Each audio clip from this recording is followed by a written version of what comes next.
Scarface is one of my all-time favorite crime movies. Epstein, however, is not one of my all-time favorite child sex traffickers working for Israeli secret intelligence. In 1983, a movie called Scarface taught America everything it needed to know about how organized crime actually works. Tony Montana, played by Al Pacino, with an accent that no Cuban has ever actually had, starts with nothing, builds a cocaine empire, buys a mansion, gets a tiger, acquires a comically large desk, and spends the middle act of the film doing two things: making ungodly amounts of money and not giving a single solitary damn about the law. The key to the whole operation is the bank. Tony needs a bank willing to process his money.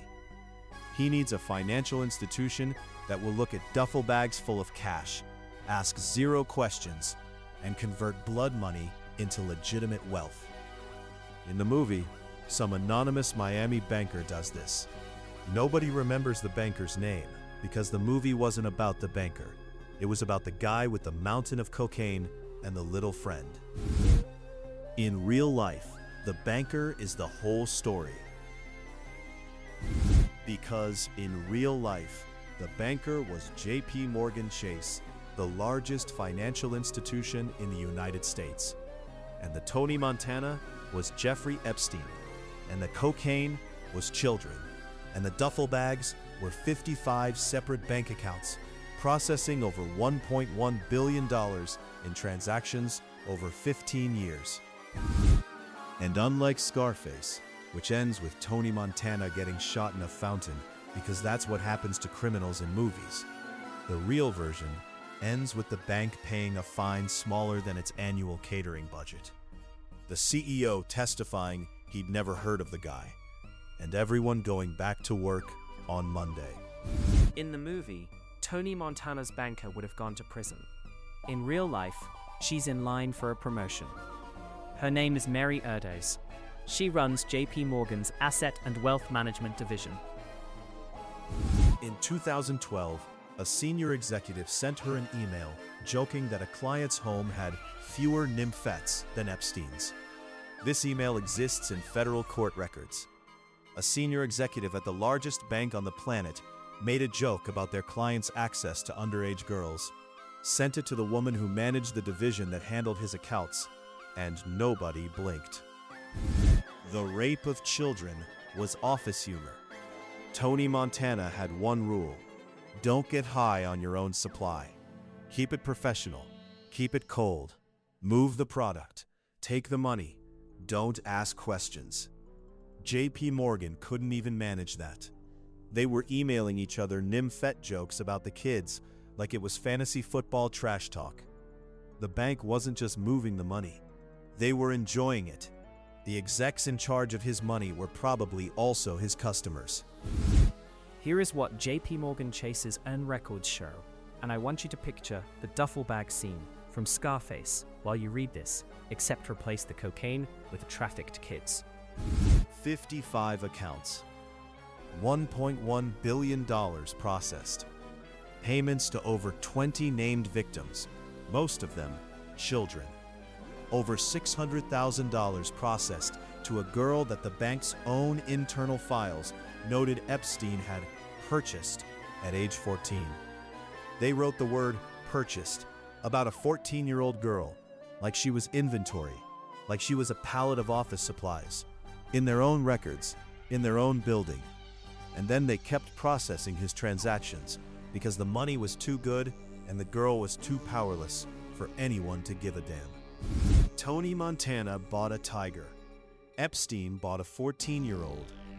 The bank that processed the purchase kept doing business with him for another decade. At least when Tony stuffed cash into the bank had the excuse that it didn't know where the money came from. J.P. Morgan knew. They wrote it down. They filed it. They joked about it in emails. A lawyer for the U.S. Virgin Islands did some math during a court hearing that I wish I could scrub from my brain. She took the $9 million in transfers to girls and women from Epstein's accounts, divided it by the few $100s he typically paid per encounter, and arrived at a number: over 20,000 rapes facilitated by J.P. Morgan Chase. 20,000. Her exact words: J.P. Morgan was a full-service bank for Jeffrey Epstein's sex trafficking. Full service, like a car wash, except for the systematic rape of children. In Scarface, Tony Montana's operation gets taken down because a snitch talks and the DEA closes in. In real life, J.P. Morgan's own compliance department was the snitch, and the executives told the snitch to shut up. Compliance officers flagged Epstein's accounts for what they were: the financial backbone of a child rape operation. They did this repeatedly, over years. Their job was to catch exactly this kind of thing, and they caught it, and they reported it, and every single time, senior management buried it because the money mattered more than the children. Jess Staley, the executive who managed Epstein's accounts, personally made sure the child rapist's money kept flowing through the bank. He later left J.P. Morgan and became CEO of Barclays, because in the real-world version of Scarface, the guys who help the drug lord don't get arrested, they get headhunted. J.P. Morgan eventually sued Staley, demanding 8 years of compensation back, roughly $80 million, which sounds like accountability right up until you realize that suing your own former employee is what you do instead of admitting that the entire institution was complicit. Then, there's Jamie Dimon, the CEO of J.P. Morgan Chase, and the man who would be Tony Montana if Tony Montana had gone to business school and learned to keep his mouth shut. Dimon testified under oath that he had never heard the name Jeffrey Epstein before 2019.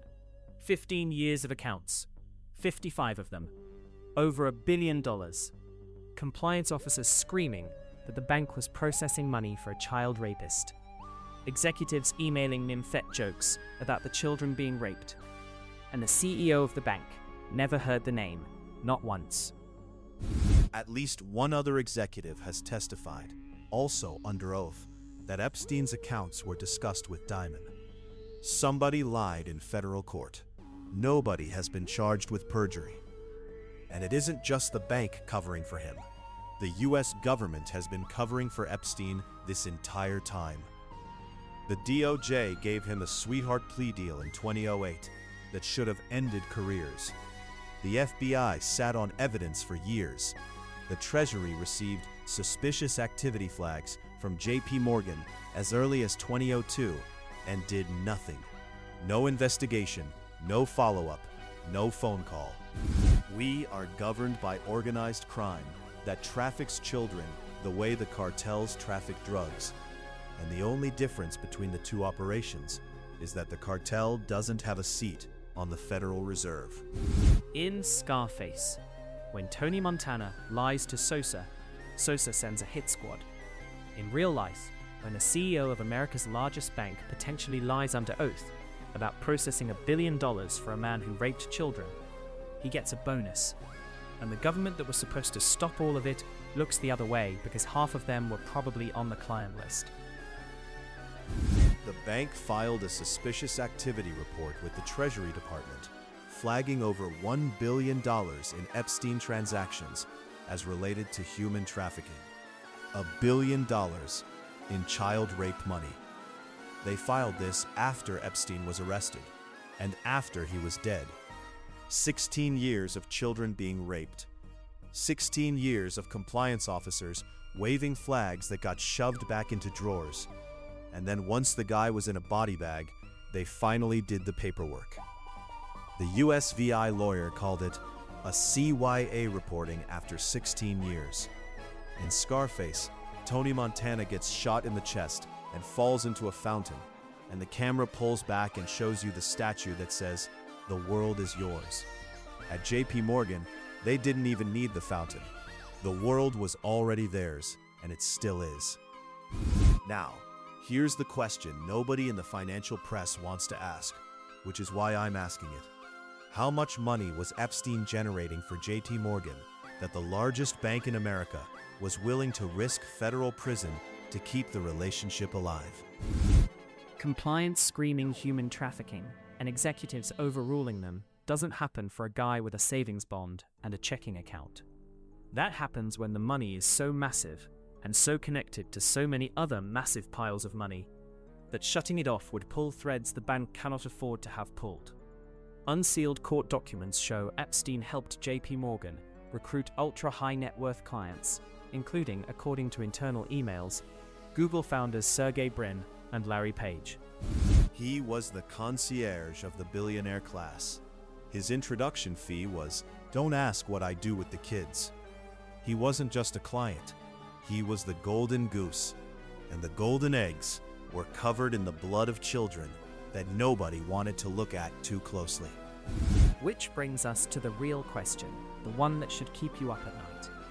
How many of the most powerful people on the planet were raping children for the last 20 years and aren't in prison because the people who would need to prosecute them were on the same flights, at the same parties, on the same island, doing the same things to the same kids? Because Epstein didn't need $1 billion banking infrastructure to rape children by himself. He needed it because the operation was industrial scale. 20,000 rapes, flight logs full of the most powerful names on the planet, an island with a temple on it, a ranch in New Mexico with 6 underground levels that nobody has ever adequately explained. This was not one man's perversion. This was a service industry for the ruling class. Rich men raped children, and JP Morgan Chase handled the billing, and the bank that processed the payments is still open for business tomorrow morning. And the woman who received the Nymphet email is being fitted for the CEO's chair. And the man who says he never heard Epstein's name is still running the show. So, what was the punishment for all of this?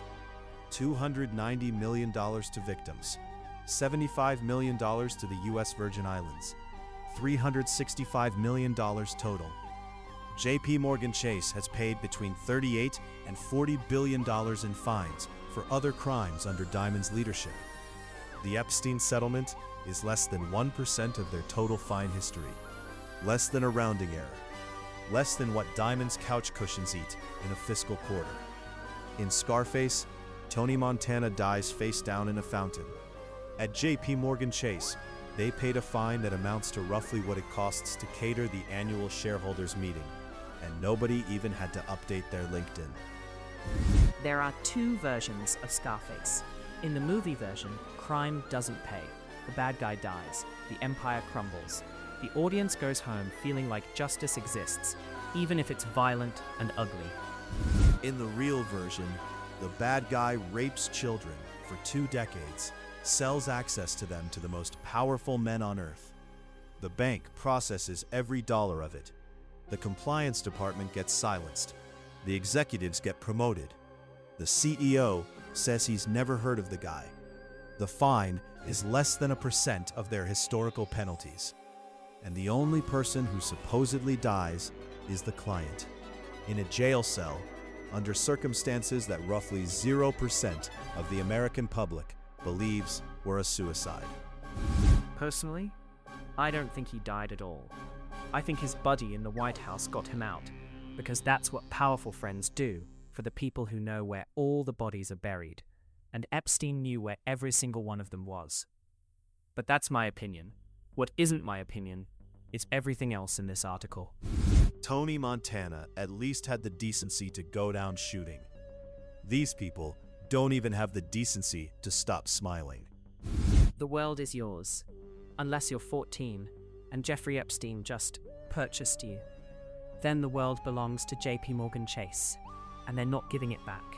And the cost of everything that happened to you is a line item in their quarterly report that nobody will ever read. The original research for this article was conducted by Ethan Faulkner, explorer at Common Sense Rebel on Substack, who assembled the court documents, sourced the internal communications, and built the case I've rewritten here in my own voice.